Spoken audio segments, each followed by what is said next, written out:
Poem 4, Growing by Brooke Mueller. યાદ રાખીએ કે આ પોએમ આપણે યાદ રાખવા માટે છે.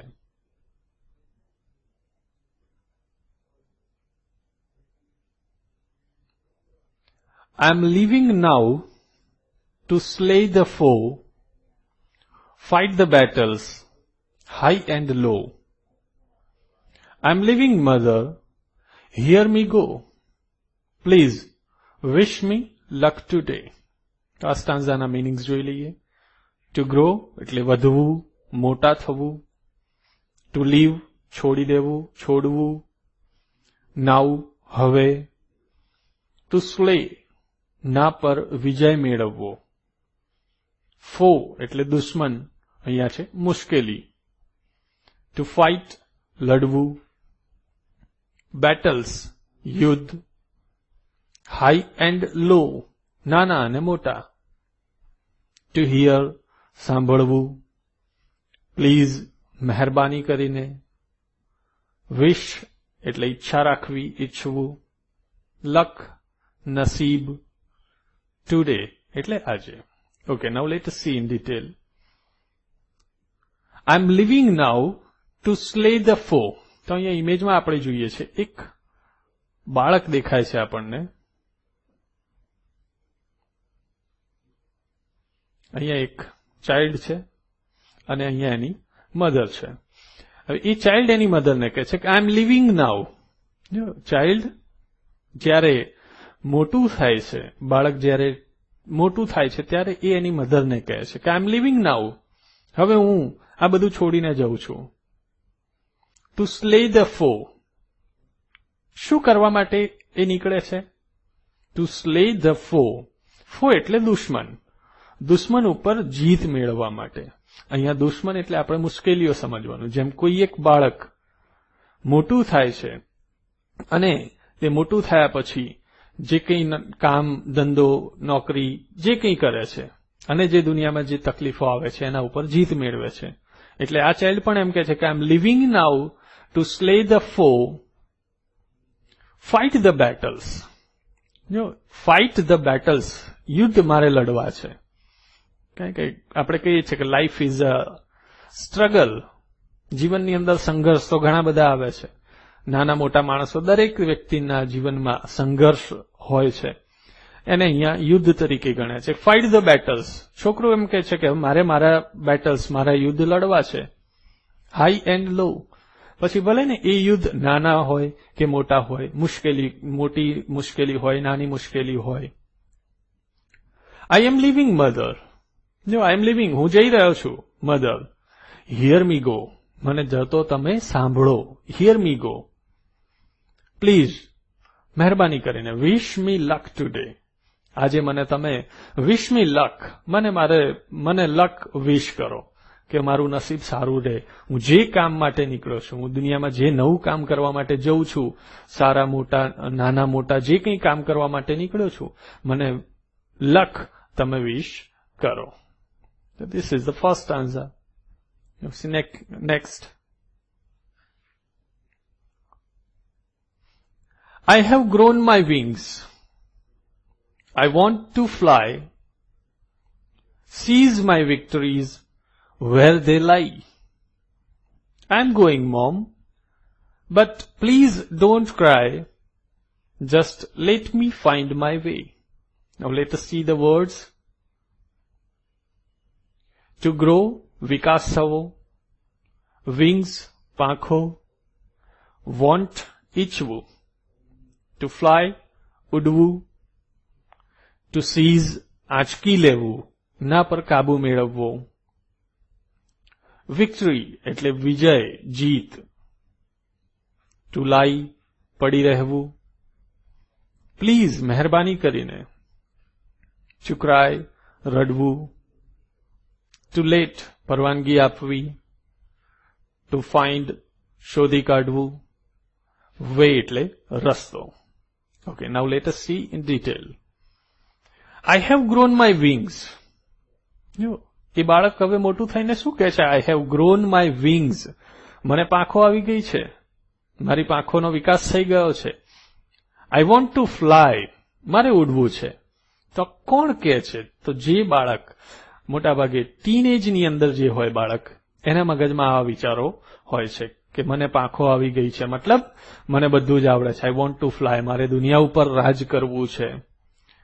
Sees my victories where they lie, અને એ બાળકને શું કરવું છે? સીઝ માય વિક્ટરીઝ, એની જીત પર કાબુ મેળવવો છે.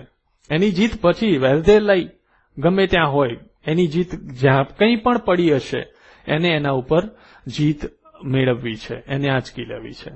મતલબ મોટા થયા પછી એ જ બાળક સફળ થવા માટે એની સફળતા જ્યાં કંઈ પણ પડેલી છે એને મેળવી લેશે. I am going mom but please don't cry. જો કહે છે કે આઈ એમ ગોઈંગ મોમ, હું જઈ રહ્યો છું, બટ પ્લીઝ ડોન્ટ ક્રાય, મહેરબાની કરીને તમે રડશો નહીં.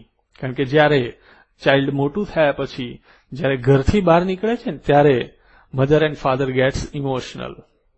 તો એ વખતે એમ કહે છે કે મધર પ્લીઝ ડોન્ટ ક્રાય, મહેરબાની કરીને તમે રડશો નહીં.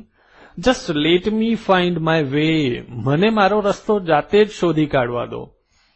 જેમ આપણે કહીએ કે કોઈ ચાઇલ્ડ હવે કઈ લાઈન લેશે, ક્યાં એને ભણવા મોકલવો, આગળ કયા ફિલ્ડમાં આગળ વધે, તો આ બધું પેરેન્ટ્સ ડિસાઇડ કરતા હોય છે. પણ અહીંયા આ ચાઇલ્ડ શું કહે છે? Just let me find my way, દુનિયામાં મને મારો રસ્તો મને જાતે જ શોધવા દો, મારે કોઈના ઉપર આધારિત રહેવું નથી, હું જ મારો રસ્તો દુનિયામાં શોધી કાઢીશ. Next,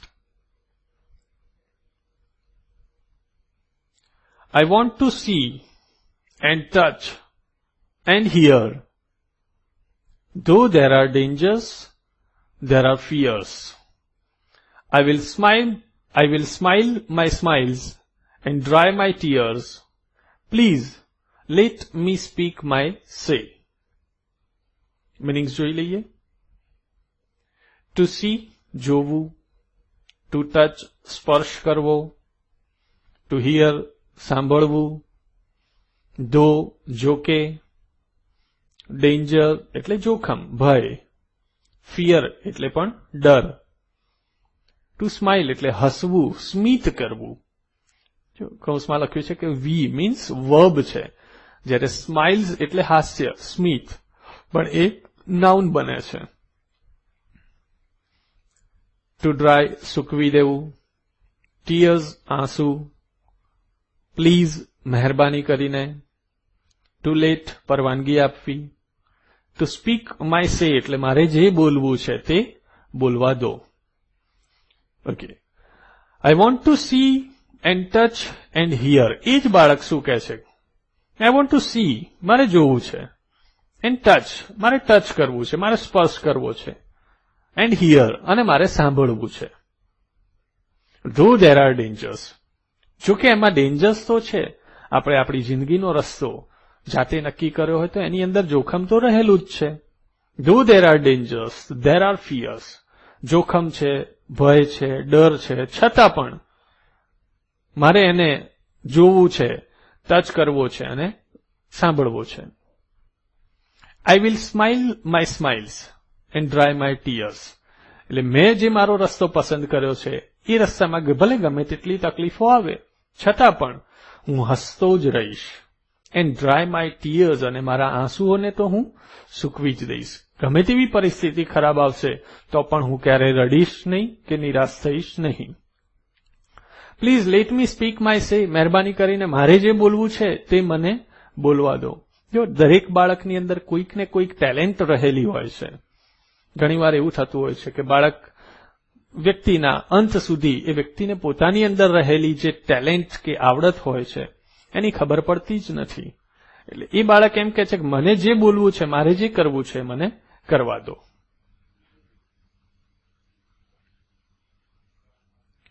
next, I am off to find my world, my dreams, cow my nishi, sew my seams. Remember, as I sail my streams, I will love you all the way. Now let us see the words. I am off. હું બહાર નીકળી ગયો છું. To find શોધવું, world દુનિયા, dream સ્વપ્નું, to carve કોતરવું, ઘડવું, નિશી ભલે આનો સ્પેલિંગ NICHE છે but it is pronounced as niche. સ્થાન જગ્યા. સ્યુ સીમ્સ એટલે જાતનું ઘડતર કરવું. રિમેમ્બર યાદ રાખો. એઝ જેવો. ટુ સેઇલ એટલે સહેલગાહ કરવી. સ્ટ્રીમ ઝરણું. ટુ લવ ચાહવું પ્રેમ કરવો. ઓલ ધ વે હંમેશા. હવે જોઈએ ડિટેલમાં. I am off to find my world. હું બહાર નીકળી ગયો છું. ટુ ફાઇન્ડ માય વર્લ્ડ મારી દુનિયા શોધવા માટે હું ઘરથી બહાર નીકળી ગયો છું. માય ડ્રીમ્સ મારા સ્વપ્નાઓ જોવા માટે. કાવ માય નિશી દુનિયામાં મારે મારું કંઈક સ્થાન બનાવવું છે. દરેક યંગ મેનનું આ એક ડ્રીમ હોય છે કે દુનિયામાં એને કંઈક કામ કરવું હોય છે અને પોતાનું સ્થાન બનાવવું હોય છે. એના માટેના શબ્દો છે કાવ માય નિશી મતલબ દુનિયામાં મારે મારું સ્થાન કોતરવું છે, ઘડવું છે, બનાવવું છે. સ્યુ માય સીમ્સ અને મારે મારી જાતનું ઘડતર કરવું છે. રિમેમ્બર યાદ રાખો. As I cell my streams જેવું હું મારા ઝરણામાં હું સહેલ કરતો હોઈશ મતલબ મારી જિંદગીમાં જે કંઈ સારા ખરાબ કે ઊંચા નીચા જે કંઈ સંઘર્ષોમાંથી નીકળતો હોઈશ ત્યારે I will love you all the way. છતાં એ સમયે પણ ઓલ ધ વે હંમેશા માટે હું તમને તો ચાહતો જ રહીશ. કોણ કહે છે? ચાઇલ્ડ એની મધરને કહે છે. ભલે મારા જીવનમાં તકલીફ પડશે પણ હું તમને પ્રેમ તો કરતો જ રહીશ.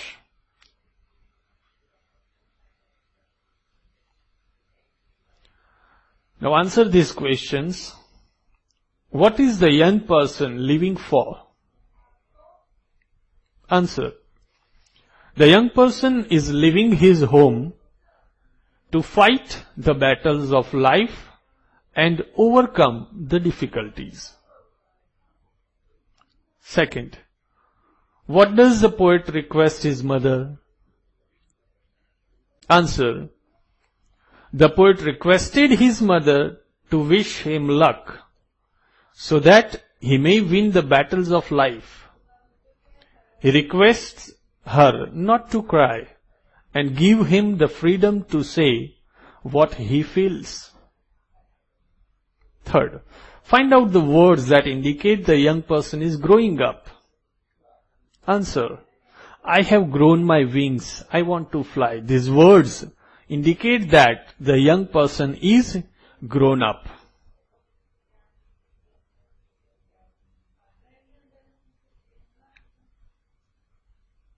Okay, compare this poem with Jhaverchand મેઘાણી's poem.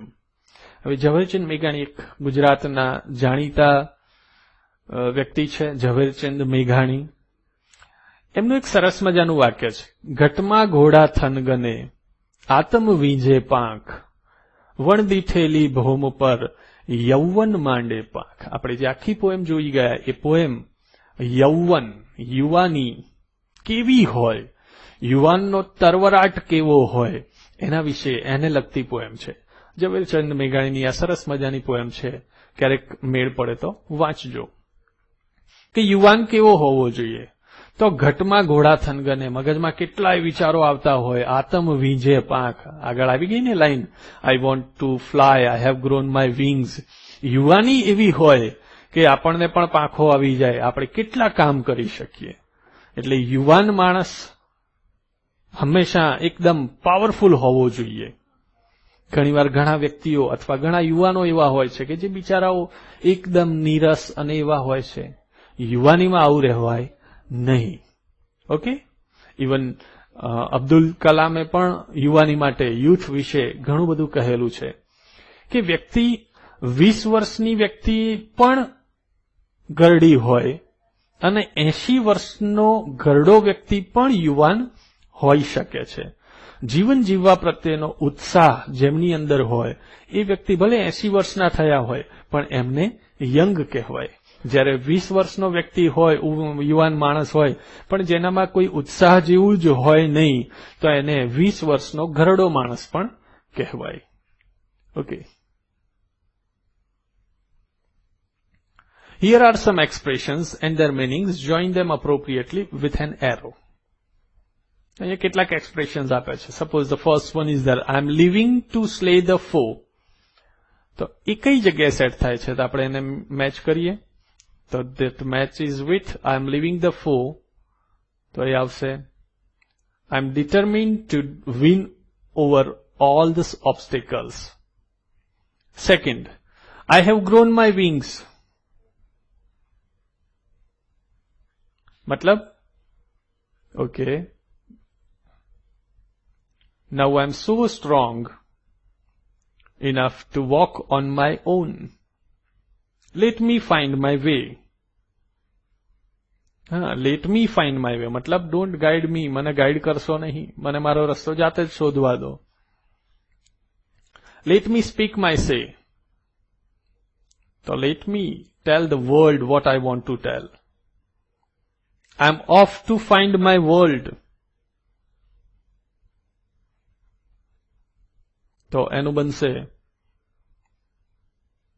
I'm on my search for what I like. As I sail my streams, તો એનું થશે throughout my journey. પછી છે I will smile my smiles and dry my tears. તો એનું બનશે I will deal with my feelings. Then cow my nishi. તો એની અંદર આવશે the fourth one. I will make my own place in this world. Then fight the battles high and low. So that match is over. The first one, I will fight against every small and big problems. And the last one, sew my seams. That will match with I will shape myself. હું મારી જાતનું ઘડતર કરીશ. Okay, that's all for this poetry.